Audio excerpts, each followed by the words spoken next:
The American justice system is built on a few core promises.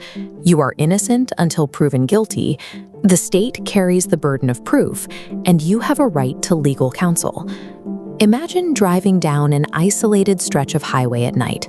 You change lanes without signaling, and suddenly red and blue lights fill your rearview mirror. The officer searches your car. He finds no drugs and no weapons. What he does find is your life savings, a stack of cash intended for a used car or a down payment on a new home. The officer doesn't arrest you. He doesn't even write a ticket. Instead, he simply confiscates every dollar of your cash and drives away. This leaves you on the shoulder with no money and no charges filed. It raises a difficult question. How can the state take a citizen's property without ever proving a crime was committed? The mechanism that makes this possible is known as civil asset forfeiture. Under this law, police do not need to accuse the human driver of a crime.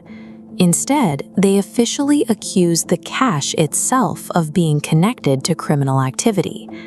This chart shows the scale of the practice. In 80% of these cases, the person losing their property is never charged with a single crime. This entire process bypasses the standard criminal courts. It exists as a parallel, shadow justice system where different rules apply. By removing the individual from the equation, this system strips away the constitutional protections usually afforded to a defendant, leaving the property with no one to defend it.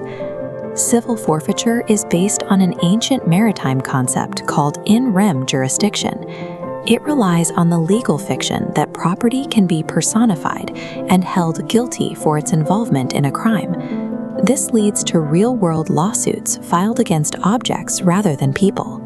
Official court records are filled with bizarre names, like United States versus 1992 Ford Mustang GT and United States versus $8.2 million in U.S. currency. Because the defendant is a stack of bills and not a person, there is no Sixth Amendment right to a public defender. If you want a lawyer to protect your money, you have to pay for one yourself. Furthermore, the government is not required to meet the traditional criminal standard of proving guilt beyond a reasonable doubt. Instead, they use a preponderance of the evidence. Seizing agencies are frequently permitted to retain up to 100% of the proceeds to fund their own operations. Local departments can even bypass restrictive state laws through a program called equitable sharing. They hand the seized assets to federal authorities, who then return up to 80% of the funds directly to the local precinct. These funds are often used to purchase militarized equipment and armored vehicles that might not be approved in a standard, transparent city budget. In practice, this tethers agency funding to seizure volume, creating a system where law enforcement has a direct financial stake in the outcome of their own cases. Back on that highway shoulder, the driver faces a steep path to getting their money back. Once the state has physical custody of the property, the standard legal burden of proof is completely inverted, turning the justice system upside down. The government does not have to prove the money was obtained illegally. Instead, the burden shifts to the citizen, who must affirmatively prove that their money is innocent. This creates a logical impossibility. The owner must prove a negative, demonstrating the cash has no connection to any past or future criminal act.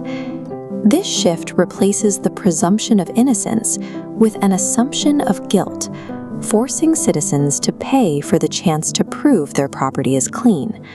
For most people, navigating this system without a free public defender is an economic impossibility. This chart compares the typical cost of a legal retainer against the median value of a highway seizure. Hiring a lawyer frequently costs more than the total amount of money the police took in the first place.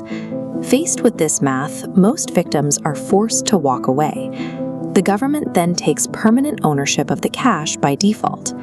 The driver pulls back onto the highway with nothing but a receipt, while the money they worked for moves toward a police budget.